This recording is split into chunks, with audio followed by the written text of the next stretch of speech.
Okay.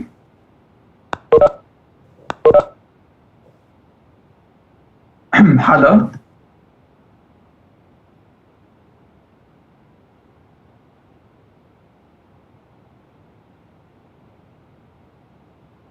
I think she's joining from her phone, so she can't speak yet. Okay, we need to wait for her because Yes, she's yes, doing I the can introduction. hear me. Can you hear me, guys? Yeah. Yes. You will do the introduction right now. Yes, yes.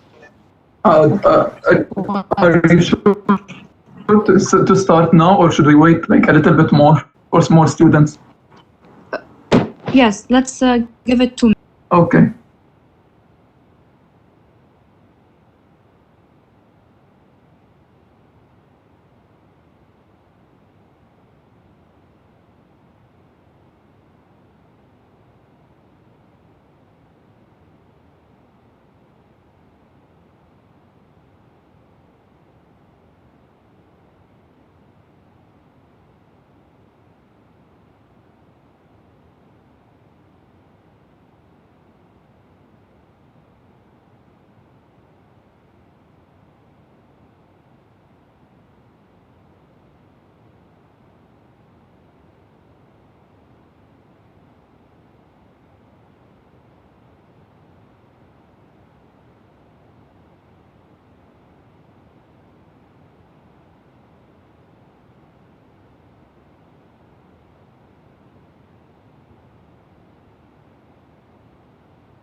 Okay, guys, so it's 7:05. I guess we can start. Now, this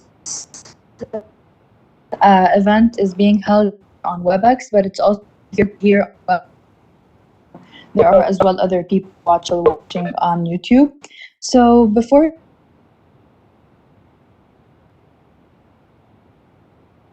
lead for this year. So I was chosen by Google to be the lead of a developer student club at our university. So if you don't know us, we're a club, we're backed by Google, and our mission is just to simply the gap between theory and practice and help out student developers, gain more skills and succeed in their careers. Right? And for this event, we just decided to really collaborate with the AI Club. Now, I won't be presenting for this event, but Peter will. So Peter is a member from my core team. The core team is a group of people who really help the lead into really running the club organization, club operations and organization and everything. So Peter will be presenting the second half of this event, which is the coding part, while Anis, president of the AI Club, will be presenting the first half. We're really happy to be here and to be collaborating with AI Club. We're both School of Engineering clubs at our uni, and we're super excited for this. So as for me, I have nothing more to say. If you have any other questions related to our club, feel free to reach out and ask us.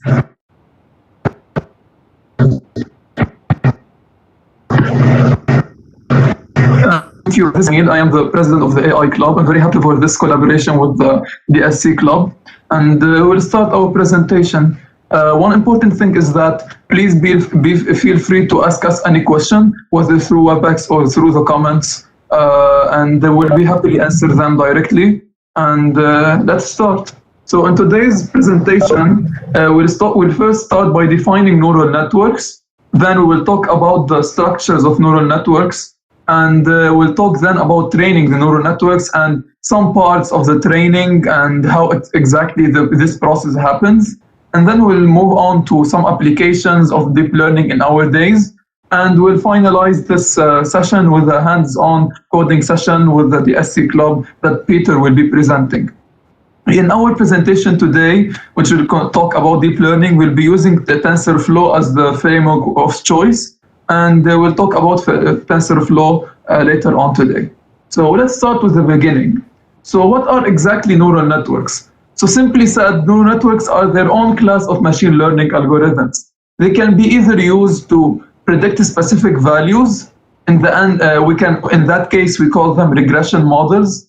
And we can either use them to classify images or specific data into specific classes. And in that case, we consider the task that we are doing a classification task. And we can consider neural networks as a desciation process. And we'll talk more even further in the presentation, what do we mean by desciation process. But simply said, it's a way of thinking about neural network in a different way, where we have some very complex information that we start with at the beginning of the neural network. And with the deeper we go into the neural network, the more abstract and the more purified, quote unquote, the information becomes, which can, in the end, can be used to do the task that we want in that case. So that's why we consider them a desciation process. And another way to think about it is that we have the inputs that we want and the outputs that we want to predict in that case. And neural networks can learn the data representation and the mapping between them and help us to do the task that we want. But before we start actually talking about the structure, we all know that there are a lot of more approaches for machine learning out there, such as decision trees, KNNs, linear regression, SVMs, and more other things. But why we move actually to deep learning? What happened, and what happened exactly that that forced people or researchers and practitioners to move to from classical machine learning, we say, to deep learning? So this very interesting graph really represents the case in that problem. So if you can see here, we have two plots. The one for the neural networks and one for the other approaches. And in this case, we consider them the classical machine learning approaches. And as you see, we are plotting the accuracy versus the scale, which is the data size and / the model size. So as we can see, both neural networks and other approaches, as we increase the data size or their size as models, their accuracy increases. But at some point, the accuracy of the classical machine learning approaches started to stagnate and be considered constant and no longer improves, because those models are reaching their capacity of convergence in that case. They cannot do much better than that. But if we notice that neural networks, because of the way of their about later on, the more the data that we have, the merrier actually. And because of their ability to be expanded, to add more layers in them, or to add more neurons in them, or more units in them, the accuracy of neural networks can be increased even further than other classical approaches. So that's one very important point that made neural networks very hyped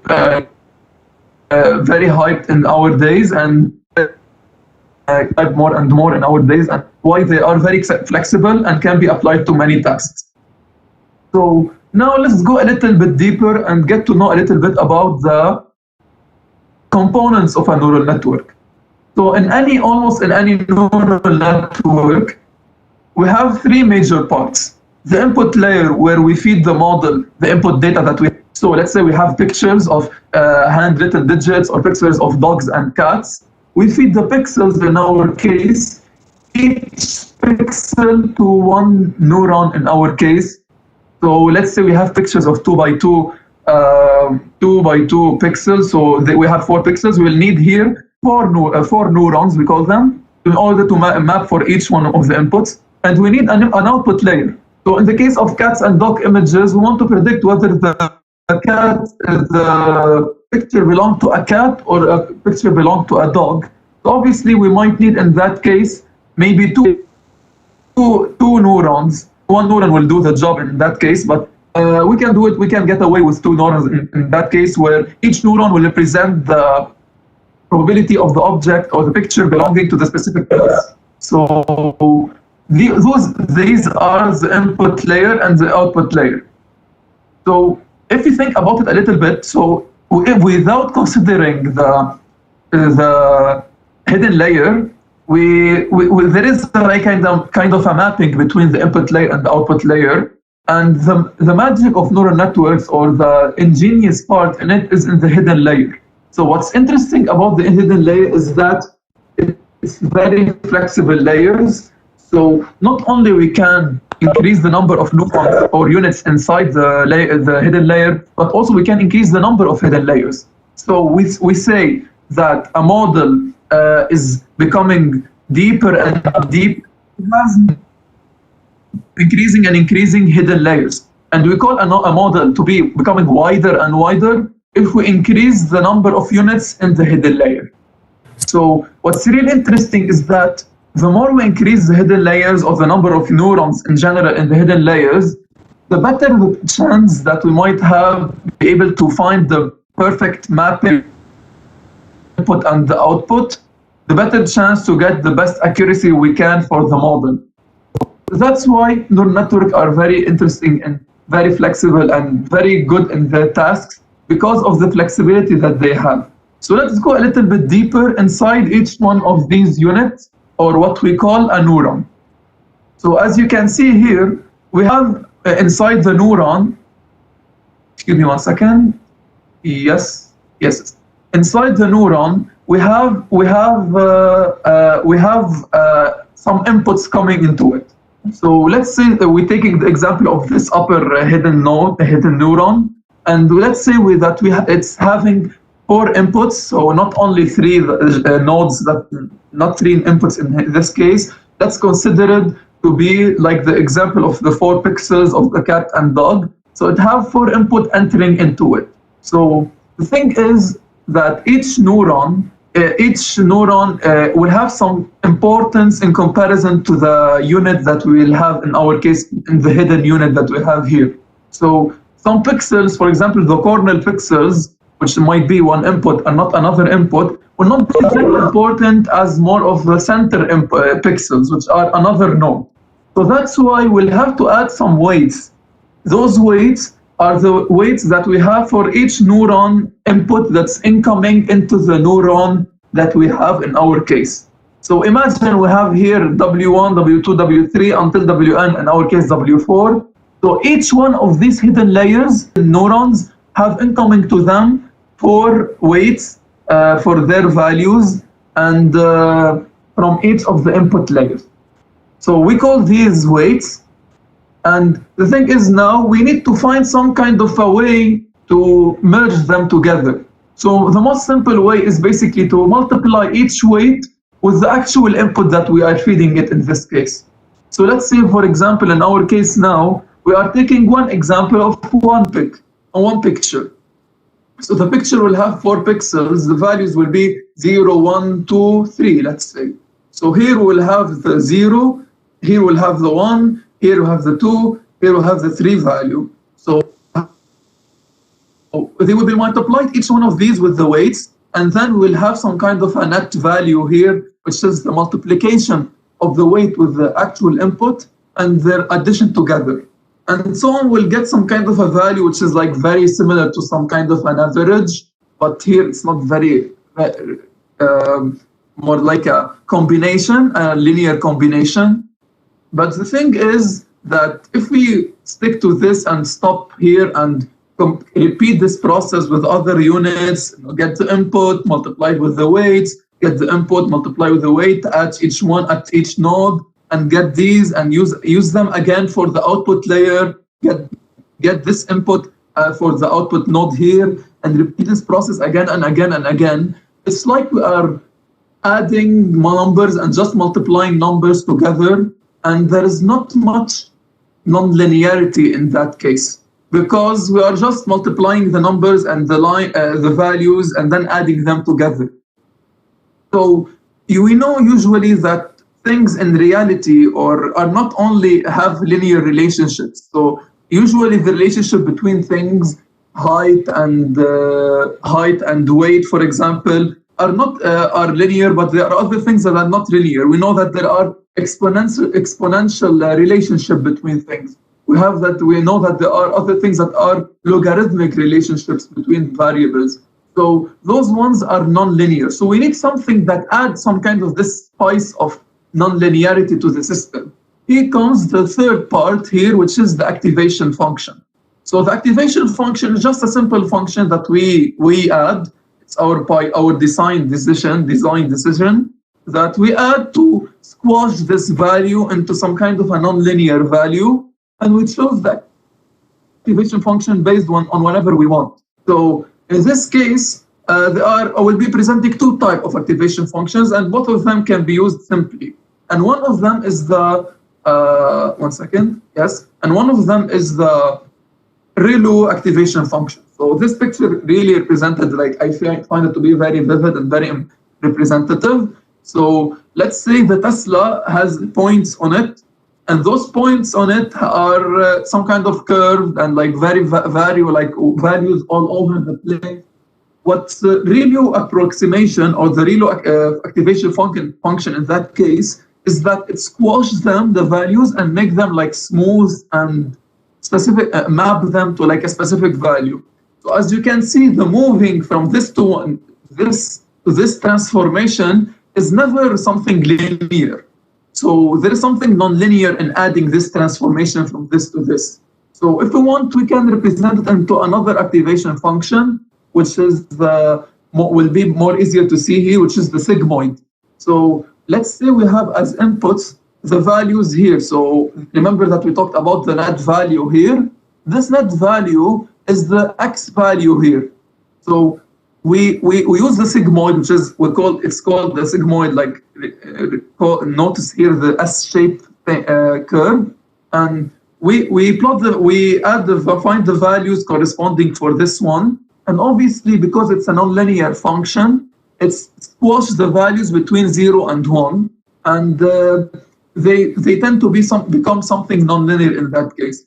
So by adding an activation function at each hidden unit, and we'll talk about later on about the output as well. By adding an activation function at the end of each hidden unit, we add this nonlinearity factor that's very important for neural networks, for them to catch even more mappings between X and Y's. So that's one very important thing that we need to talk about, which is activation function. So notice here as well the learning rule. The learning rule is something we'll talk about in a bit, which is related to how actually they do the learning in them. So notice here that we are doing this computation at each node, right? At each node we are doing this computation. And similarly, we'll be doing these computations as well at the inputs, at the outputs, excuse me. But the type of the activation function will really depend on the task that we have. So let's say we have here the case of cats and dog. We can use the sigmoid as the ending activation function. Why? Because sigmoid squashes things between 0 and 1. And it might be a very perfect representation of how to make the class in that case. So it will squash the value, for example, for the class, the probability of the image belonging to a dog class, the probability between 0 and 1. And similarly for the class of cat, squashing it into a probability between 0 and 1. So it will be very helpful in our case to map the values to probabilities and get the maximum probabilities into that, and we'll know at that case that this image is belonging to a cat and not to a dog, or vice versa. So far, are there any questions here on the YouTube? Are there any questions?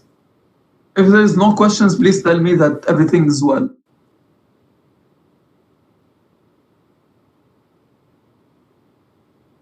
Okay, I'll consider this as yes. Okay, gonna move to the continue then. Okay, so we talked a little bit about the neural network architecture. So now let's move a little bit to how to train a neural network. So let's follow this very interesting diagram. In this case, we have the input X that we feed in each time. It's very important to know that in this case, simply in this example, we are feeding only one data instance at each case. So we're feeding only one image of cat or image of dog in that case. So we feed the input, we perform the value transformation in that case, and we get the value that we talked about. We multiply the weights with the inputs, then we get the value squashed by activation function. Then we do it again for the next layer, and so on and so forth, until we reach the last layer where we consider the prediction. And in that case, we considered Y apostrophe to be the prediction. It's not the actual prediction, but it's the prediction of the model. So it's not probably to be the actual one. It might be flawed, especially at the beginning of the training. So we have the true target here, which is the actual label of the picture. So let's say we had a picture of a dog. Label will be here 0 representing a dog and not 1 representing a cat. So the thing is here that we already have the prediction and we have the true label. But how exactly can we move between comparing between those values? How can we know how far the actual value is from the predicted value? How we need some kind of a measure, an internal measure for the system, which in this case will be called the loss function.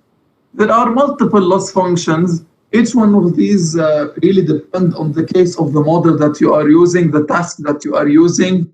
So, and you will noticing today when we will be training your model in TensorFlow that we'll be using some specific loss function. Better why we choose this loss function. But usually this loss function gives us a loss score, which is a metric for representing how far the prediction is from the true target.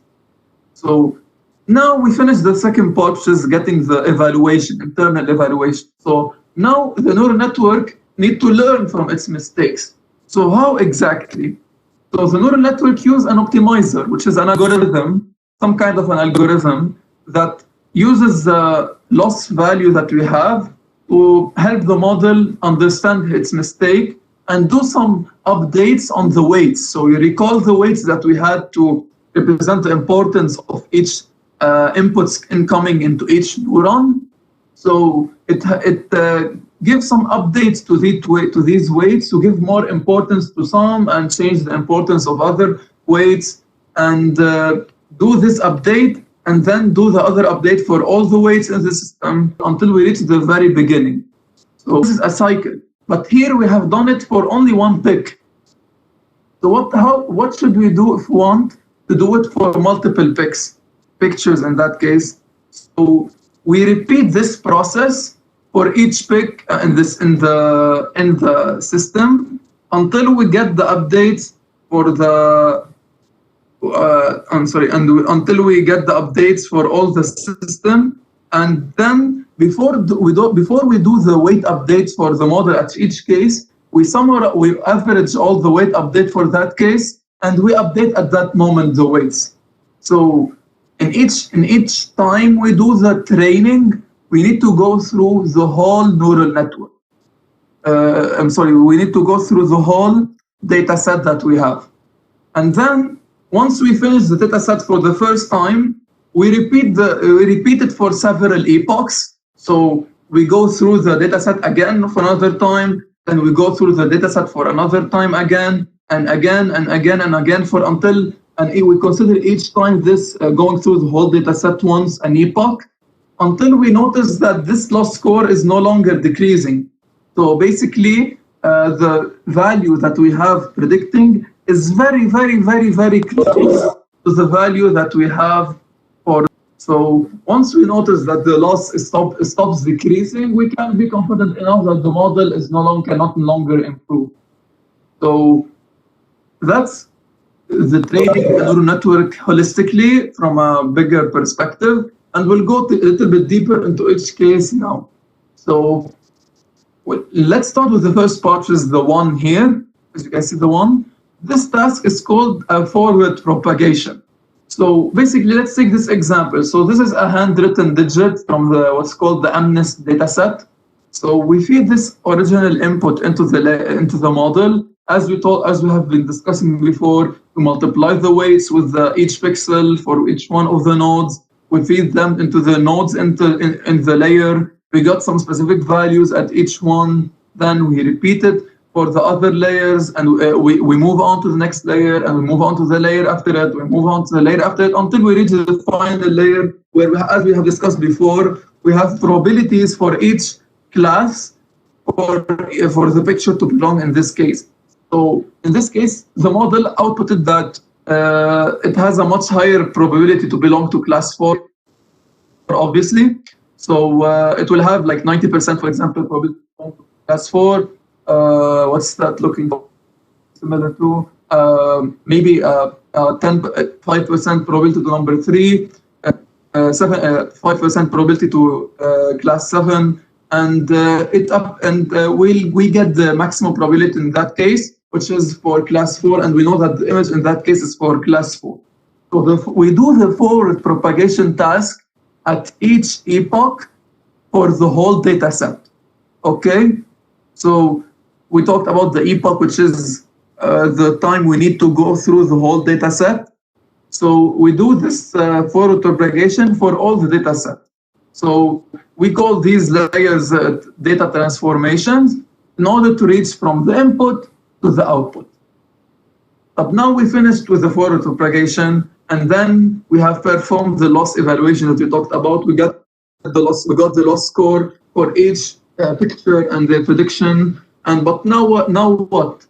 Can anyone tell me? We have talked about it now. What do we need to do after doing the loss? Should we repeat it again, or should the model learn from its mistakes, or what exactly?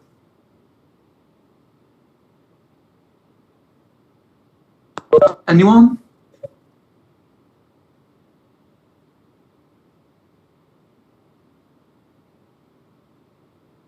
Yes. After checking the loss, we found the loss for the whole system, for the whole data set. After doing the loss, the model will now have to what? Isn't it learning from its mistakes? Learning from its mistakes from the loss scores that we have. So we need some kind of a way. Yes, exactly. We'll talk about backpropagation in a bit. So we need some kind of a way to help the model learn from its mistakes. So before we move to that, let me show you, I recalled it about now. So this is an example of a forward propagation. So if we get the original input, in that case, we have done the forward propagation at each layer. We'll notice that at each layer, as we go deeper and deeper into the model, the features that we are extracting are becoming more and more abstract for us as humans. And maybe they are more helpful for machines to understand and detect the tasks that we want. So that's why I was telling you that the model, neural network, can be considered like a distillation process, because the model is extracting some meaningful features at each layer through the weights, so through the features importance through the weights, and then moving those extracted features and find some kind of a mapping between the input and the output. So I hope this picture helped you more understand what's forward propagation and what's exactly happening in the hidden part. Usually, it's not very easy to understand what's happening in the hidden part and the hidden layers in the model, especially if the examples that have pictures. So in this case, basically, we got the matrix of weights and we multiplied it by the features, and we got an example of a pick at each weight, and so on and so forth. So we understood in that case each time what we have. But what if we have not pictures, so just some features of people, health, age, gender, weight, height? So it's not something easy to understand. That's why it's a huge issue in deep learning in these days to have what's called explainable deep learning, because people are no longer want to have what's called black box neural networks. So they don't want to have models that they don't know what's happening inside of them. They need more transparency, and especially when they are dealing with the data of people and private data that's highly private for people. So that's why it's a huge issue nowadays to understand what's inside hidden layers. So we move now to the learning part. So let's start with some kind of motivation for the use for optimization, learning from mistakes, with this small question. So imagine with me that you are on top of a mountain that's covered with fog. So we know you don't see anything, at all, and you want to go down to the foothill of the mountain. So how exactly would you do it? So anyone can suggest, like, would you don't move at all, roll, like go whatever, or what would you do in that case? You can think about that. You have like 1 minute to think.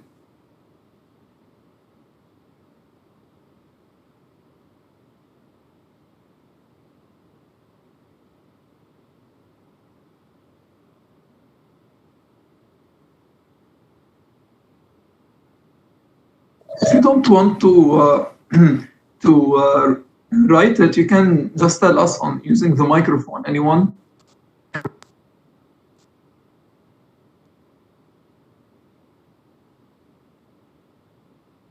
Okay, in my case, I would do it. I would look for something that I can hold on to and just use this thing and keep touching it until I reach something that's more like another thing and help me until I reach the end.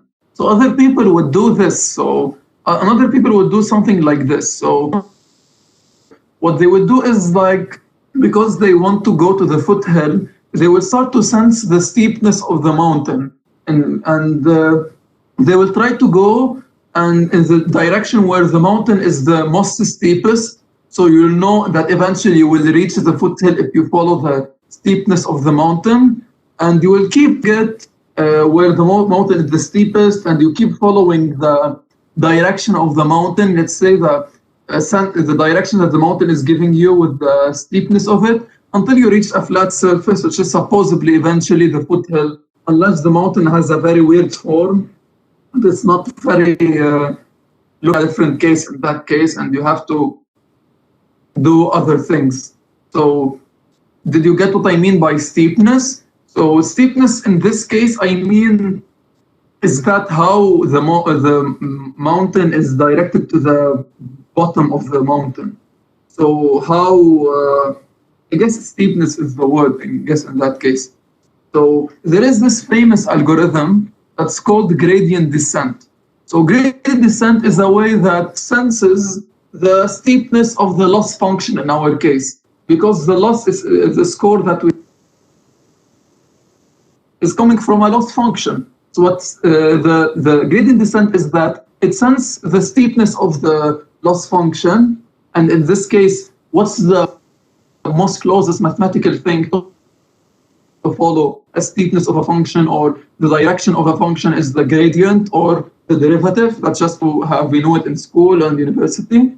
And to descend the mountain, it will start incrementing and going through small steps over and over and over, following the steepness of the mountain until we arrive into the bottom of the mountain. In this case, the minimal value of the loss function. So the steepness is the derivative or the gradient, the mountain is the loss function, and descending the mountain is gradient descent. So I hope this analogy will help you understand this. I find it very powerful to get the image of, like, mountain is like a loss function, and to go deeper and not steep to the direction of the steepness until you reach the bottom of it, and just you will reach eventually the minimal value of the loss function. However, keep in mind that this gradient descent considers that it will optimally reach the foothill of the mountain only in the case that we have a mountain that's perfectly like a mountain. So there is no other mini mountains on the road. They are no longer, they are only one minimal value. They are only one foothill, because sometimes you have some loss functions that does not look like mountains or like parabolas. They might be looking like some weird functions that have multiple local optimal solutions and general optimal solutions. So those ones will consider special approaches for deep learning that are out of the scope, but they are equally important, and we might talk about them in future works. So that's gradient descent in one approach. We need to talk about gradients. So gradients are derivatives of a specific function, in this case the loss, over the weights. Because, and we are interested to change what exactly? Because we are interested to change the weights. Because the inputs are constant, there are pictures or data that we already have. The outputs are constant. So only thing that we can change is the weight. So in order to find the jump or the movement of the loss function over its curve, we need to jump, and in order to jump in this curve, we need to change the values of the weight. So we need to change each time, incrementally change the value of the weight until we reach the optimal solution. So how exactly we find the gradient? And we'll explain how the relationship. Yes, and I will explain now the relationship between the finding the gradient and later on and explaining how the weights are updated. So we need some kind of that we use the loss function in order to find the gradient. So usually what we do is we find the derivative with respect to layer weight, and this process, it's called back propagation. Just like Michel was saying in a bit. So back propagation is a very famous approach that has been like invented or discovered way longer. Like in the 20th centuries, in the 80s, Geoff Hinton has discovered it, talked about it, and it's cited than more than 12,000 times up till now. It's fascinating. It's only four pages only, and it's interesting to see that, as the meme is suggesting, that people at that time were not very impressed with it because the neural networks were very small and were not able to detect any like very interesting things. But with time, if you have seen our previous workshops, data becoming more available and more computational power we have. So with the next generations were able to benefit from back propagation or back prop in this case. So this is what the meme is suggesting in this case. So let's go a little bit into back propagation. So with back propagation, we update the weights. So we update the weights. We update the weights by doing the gradient of the loss function to the last layer weights, and then we use those weights in order to get those gradients, in order to get the gradients of the loss function with respect to the previous hidden layer weights and the of this layer to find for and so forth until we reach the first layer with the weights, and we here founded the gradients of all the layers.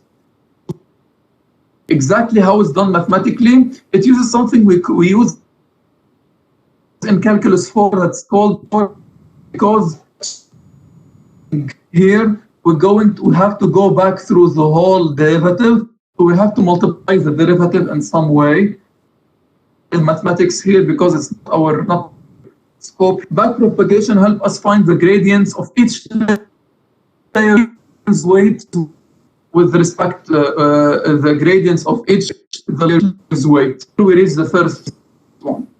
So now, once we have the gradients for the loss with respect to each layer's weight, we can use it to correct the weights that we have already from the previous stage using gradient descent. So if you look with me here, with calling parameter. So in the next stage of weights next day the next step will be the weight at the first step minus some kind of a parameter times the gradient in that case. So look with me in this 2D representation. So we have the loss value and we have one parameter here. So W1 or W2, Wn, and those are parameters that are called bias, and they are treated in the same way as weights. But anyhow, let's say we started here at t equals 0 with the loss value here. So in order to move to here, we gotta change the weight value here, some kind of a value. And so in order to change it in the proper direction, we add the minus, because we know that the slope is here is negative. So in order to move to the right direction, we need to add a minus to the slope, and we be able to at that moment to add to this value the next value, and we'll reach this value here at t1, and we can repeat this at t2, t3 until we cover we reach the optimal solution. And there is something that's very important in that case, is that notice this and here what's called nu in Greek, I guess. So it's the step. So how big is our jump? We can jump very slowly, very small jump value, but we'll never reach the optimal the time that we want. Jump D, and we'll never reach as well the optimal solution. So this parameter need to be very precisely tuned to find the value that we want. So it's very important to know that we do at each epoch, we usually, it's supposed to be done, we find the gradients at each data value, then we find the gradients, yes, so then we average the whole gradient, and then we add here to the update step. So at each epoch, we update the gradient once, depending on, we update the gradient once based on the whole data set gradient average for them. So obviously this will take a lot of time. There are more improvements for this. Some algorithms such as batch gradient descent get some batch from the data, not the whole data, and find the gradient, average gradient for them, and use it to update the weights, and then do it for the other batches. And it's proved to reach the solution in a way faster time than the regular gradient descent or vanilla gradient descent in that case. And this is another example, but here, instead of having one parameter, we have multiple parameters, so it's in 3D. So we have the loss here, like traversing until it's reaching the end, the optimal solution, which is the minimum here. Notice here that we might have some kind of a local solution, the local minimum. So this local minimum might be tricking the model to stuck here. But now we are interested in the maximum, in the minimum. Is the what's called in that case not a local optimal solution. We are interested in the optimal solution and not a local solution. So we are interested in the optimal solution in that case, and yes, we are interested to reach this final point. So this is what we talk about backpropagation. And basically, if we follow this, there are a lot of improvements for the way neural networks are being treated to not only, for example, shave some parameters, play with the variation of the parameters, considering not all the data, adding randomization to the data, what's called stochastic gradient descent. But this is basically the most basic neural network, and it's proven to be very good at predicting so many things. And many of the most interesting deep learning applications that are being forwarded now, and I thought it would be a nice motivation now, is to talk about, for example, image recognition. So such a model you see in the second picture, where the model is able to detect the pictures of cars and traffic signs and so on and so forth. Medical diagnosis to detect whether this eye has this kind of a blindness, style transfer, where we use some pictures such as the Mona Lisa and add some specific styles to it using learned parameters from other painter styles. Deep reinforcement learning, what's the AI we are seeing these days for games, where we see that a game was able to beat a human, and so on and so forth. There are so many applications for deep learning. It's considered one of the most promising fields in AI and machine learning, basically, and it's keep growing and growing over and over. So with this motivation, we end our part, which is the theoretical part. We'll next move to the hands-on coding session, which is hosted by the DSC. And before that, there will be a short presentation about Tensorflow. So I'm interested to present this one.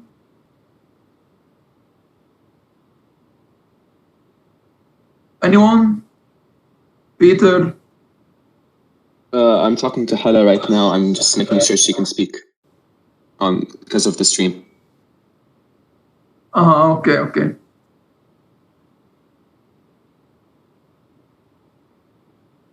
Anyhow, in the meantime, if you have any questions, please don't hesitate to ask us. And if you were not able to ask any questions here, we can gladly answer them on the group. And as usual, the presentation is recorded, and yes. Okay, so she told me we're not going to do the TensorFlow presentation because it's not as important. So we can just jump right into the code. Okay, I will make you like a presenter in here, and you can do whatever you want. Deal.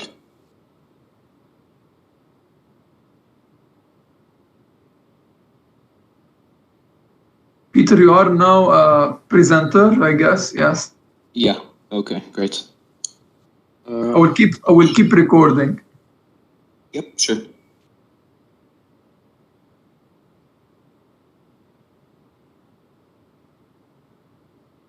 Okay. So can you guys all see my notebook right now?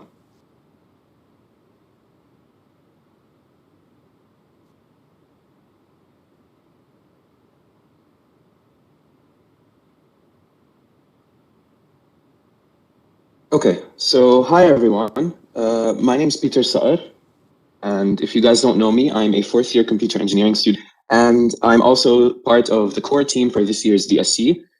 If you haven't heard Hala yet, I'm just repeating that. So basically what I'm going to do is take you through a hands-on session where we'll hopefully build the classifier for handwritten digits using Google's deep learning library TensorFlow along with Keras. So TensorFlow is basically a very easy way to interact with neural very easily and quickly. And if you guys want to follow along, I have a link to this notebook in the chat. Just make sure that you can create a copy of it to your Google Drive so that any of your changes are saved. Okay? So first, Peter, yeah. They received the link because it was sent earlier. Yeah, I'll send it again. Yes. Okay, so the link is in chat, guys, if you want to look at it. Okay. So let me go through the notebook first. So first, we have a few per cells, basically. And first, we have our imports and the dataset we're going to be using. We're going to be using the MNIST public dataset, which is basically a large collection of handwritten digits, along with their labels. So I'm just going to run these cells now. And along with that, we have some visualization and dataset utilities, which are basically sort of helper functions and classes that first let us import these links into useful TensorFlow datasets, and also links to help us visualize our data like you're about to see here. So first thing here is basically showing you what the data we are working on is. This is basically a small cell that gives us 24 random digits from the training set, the validation set, and which will all, of course, try to predict later on. So we use, of course, matplotlib to plot all of these, but these functions, by the way, are inside these cells. And if you ever want to look inside the code, you can just double click on any of them and look at all the code inside. It's just a lot of basically code that we're not interested in right now, so that's why I'm not really going through it. Peter, Yes. before anyone will do anything to the collab, make sure to save your copy in your drive to not change the copy of Peter that he's using right now. Okay? No, don't worry. Basically, I made sure that the link is only view only. So if they do make any edits, they can edit it. No one else will see it, but their changes will not be saved. Okay. So if you want to change or modify anything, save your copy. Easy, fine. Yes. Okay. Yes, exactly. So let's start with our model. Okay. So I have a few basically empty pieces of code here that we're going to use to help us throughout the session. So the first one is what's going to help us with creating our model. So why don't you copy and paste that into a new code cell, and let's go through it. Basically, first we're creating our model, and it's very simple to do. All we do is name our model and call tensorflow.keras.sequential, which is a class constructor. And we give it an array of all the neural layers we want. Then we compile the model using whatever gradient descent optimizer we want to use, whatever loss function we want to use. In this case, we're using categorical cross entropy, which is basically one of the main loss functions you use when you're working with categories, like here with different digits. And finally, the metric we wanted to calculate is the accuracy of the model. Then we use model.summary to print basically a summary of all the layers. And finally, this is just a callback that we will use during training to plot both the loss function and the accuracy of the model. So let's start with a very basic model. Let's just start by adding the inputs first. So our inputs are, of course, images, which are 28 by 28 pixels. But the input data we're going to be working with are 1D arrays. So their size is basically 28 times 28. So I'm just going to add an input layer that just takes a 1D array of size 28 by 28. So basically, you give it an input, and the shape will be simply equal to a tuple, because you usually can give multiple dimensional arrays, but we only want one dimensional array with a size of 28 by 28. Now, for the most simple neural network of just one layer, I'm just going to put the outputs right now. So the outputs are going to be 10 neurons, and I'm going to have a softmax activation function.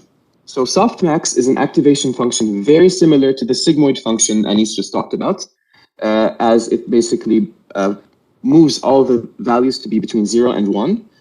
But it also makes sure that the sum of all of the neurons is equal to 1. This is always useful in classification because it directly maps the output to a complete probability of that class. So to do that, all you do is create a new dense layer with the number of neurons we want, which is 10, because we have 10 digits we want to try to classify, and tell it what activation function we want. And that should be it. So let's run the code to make sure I didn't forget anything, like the comma. And you should basically see only one layer, which is our 10 neuron output layer. Now let's train and look at the results of the model. Basically, you can use this second piece of code here to simply train 10 epochs and graph the accuracy after every epoch. So let's look at these graphs in just a second, and I'll explain them to you. So the graph on the left is the loss function. The graph on the right is the accuracy. We have two graphs on each. Basically, the blue on both is the training data, and the orange line is the validation data. So of course, we want both to be very close to each other at all times. And if, for example, the loss of the validation was somehow diverging from the loss of the training data, we'd know something was wrong, like it was overfitting or something. Now that it's done, basically, we saw like it has an accuracy of around 90%. So it is not bad at all, but as we said before, we're trying to learn about deep neural networks, and this is only just a very basic neural network with one layer. So let me add some layers and see how it improves. I'm going to add, actually, 2 layers. The first one's going to be 200 neurons, and the second one is going to have 60 neurons. And this time we're going to use the sigmoid activation function for both, because in the hidden layers, we don't really care about the probability of any classes. So the code is very similar, and as you can see, that's why it's very easy to create neural networks with this library. So we want sigmoid and a second layer with 60 neurons and also a sigmoid function.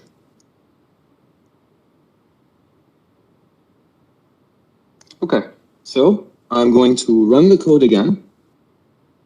Now we can see we have our 2 extra layers here, and I'm going to train again, and let's see if we can get a higher accuracy.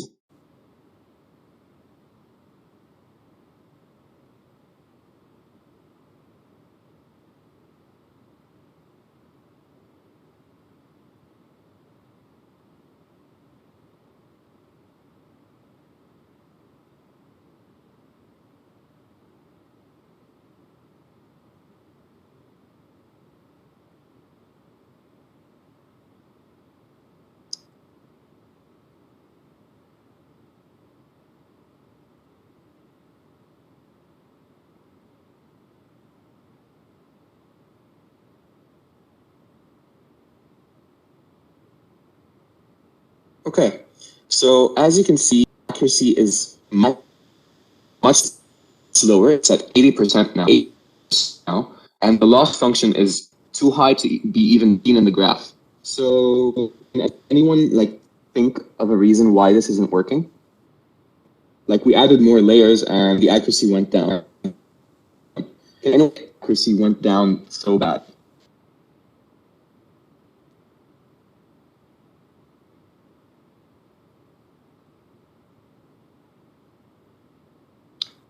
So as we said, and as Anis said in his presentation, we're using gradient descent.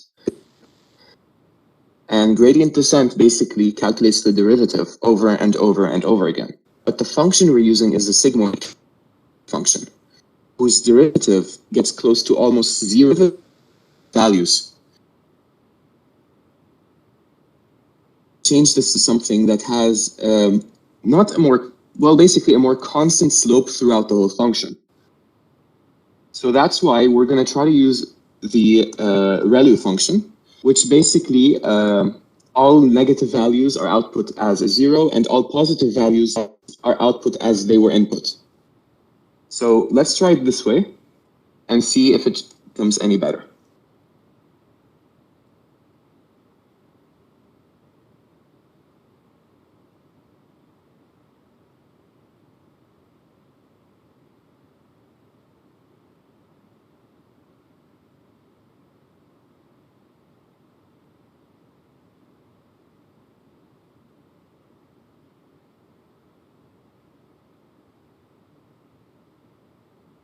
Okay, it's almost done. A few more.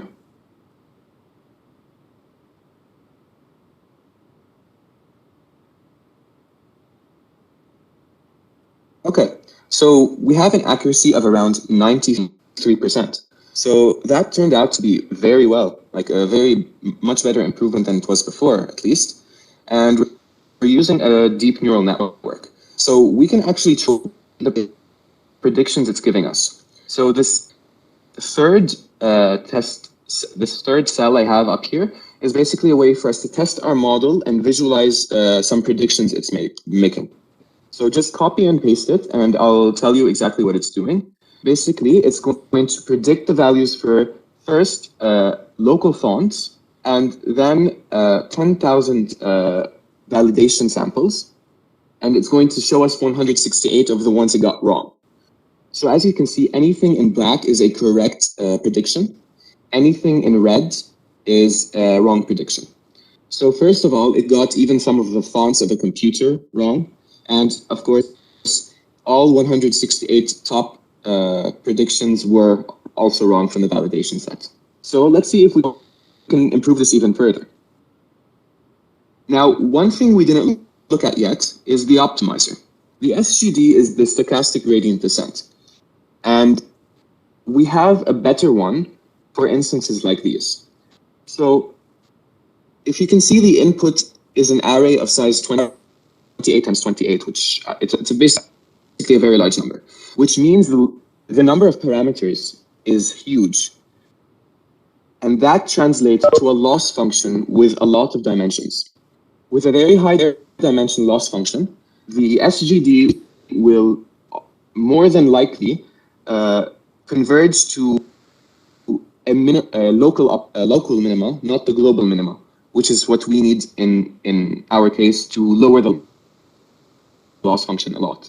So another optimizer Keras has is the Adam algorithm, which is basically some researchers created it as to build upon gradient descent and basically try to guess how to not land on local optima and land on a global optima. It's of course much more complex than that, and you can actually look at the original research paper if you go to the Keras website and look at the compile method, where they have all the optimizers you want. So let's try it now with just a different optimizer and see the results of that.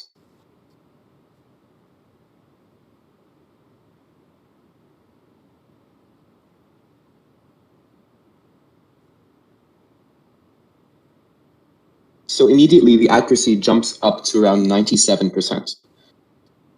So let's make sure this is actually working before we continue.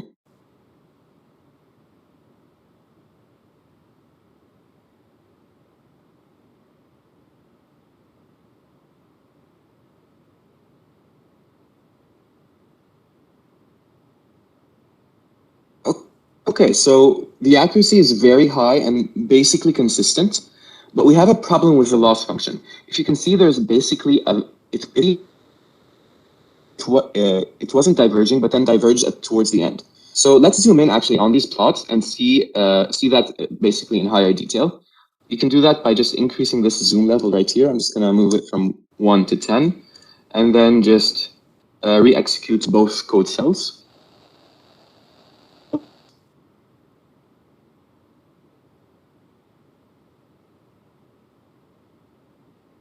So by the way, the zoom function basically zooms in on the loss function to the lower half of the y values, and the accuracy to the higher half. So as you can see, the loss basically diverges between the validation and testing set. Now, with a difference as much as it might not be that big of a deal, but it could also mean that our model is overfitting, which basically means that it's not being able to generalize towards data that it hasn't seen yet, like the validation set. So there are a lot of ways and there's a lot of research behind how to fix overfitting and the best ways to do so. But we're just going to look at one of them, which is called dropout. So dropout is basically a technique specific to neural networks where you sort of force the neural network to forget bad values. You do this by randomly selecting neurons after every change of weights to drop out of the whole model and force the rest of the neurons to adapt to this. And this does two things. Well, basically, if these neurons that were dropped out were causing bad weights to occur and thus overfitting, it would allow the other neurons to compensate. If the good neurons actually were dropped out, the bad neurons will try to tend to a better weight. And to do that in Keras, it is also very easy because dropout is basically a regularization technique. So you can actually add it as a part of your model. So all you do here is, I'm just going to, by the way, add the dropout function after every layer because I want every hidden layer to drop out randomly during each epoch. And all you do is add a dropout layer. And the argument you give it is the probability for each neuron to drop out. So this value should be somewhere less than 40% or lower, basically. So I'm going to go with a value of maybe 25% and see what that gives us. And I'm also going to add the same thing right after our second layer. Now, remember, you never want to drop out after your last layer, because that means you'll be dropping out your output layer, which is always bad. So I'm going to run it again, and now you can see we have our dropout layers with it. And let's see if it's any better.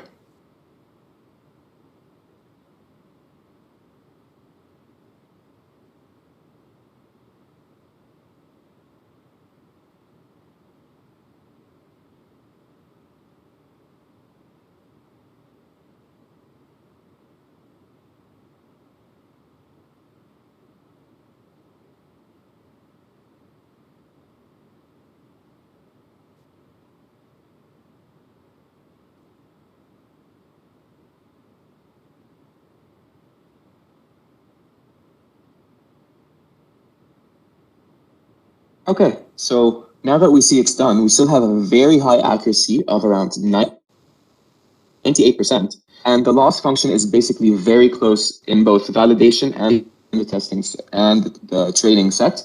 So we lowered the chances of it overfitting. Now we have let's now test it on our data and see how well it does.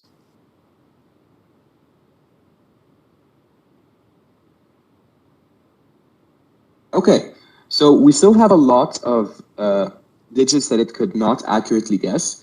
But first of all, as you can see, the local fonts of the computer, it guessed all of them correctly. But even if you look at these digits, like some of them you can't even recognize what they are. And apparently this is supposed to be a 9, for example. So, I mean, of course, no model is ever perfect because you can't get 100% accuracy. But you can always try to get there. So that's basically it from my end, guys. And I hope this sort of showed you a small introduction of what TensorFlow and Keras can do. Of course, these are very powerful libraries with a lot more features than what we showed here. They can not only do classification, they can work with like regression and predicting values as well. So if you're interested in neural networks, I definitely suggest giving it a try. And of course, even if you don't have a powerful computer, you could use CodeLab like CodeLab like I do, because basically this isn't running on my hardware; it's running on some computer in the cloud, and it's using a GPU as well. So that's it from my end, Anis. If anyone has any questions, I'd love to answer them.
Yes, I'm here. I would like to thank the DSC Club for the collaboration. I hope you had fun with it as well. I really had fun in preparing this one and looking forward for more collaboration. And would like to ask everyone to get to prepare themselves. We have very interesting upcoming competitions and in the month of November, mostly happening in the weekends. So stay tuned, and there are a lot of prizes as well. So see you again.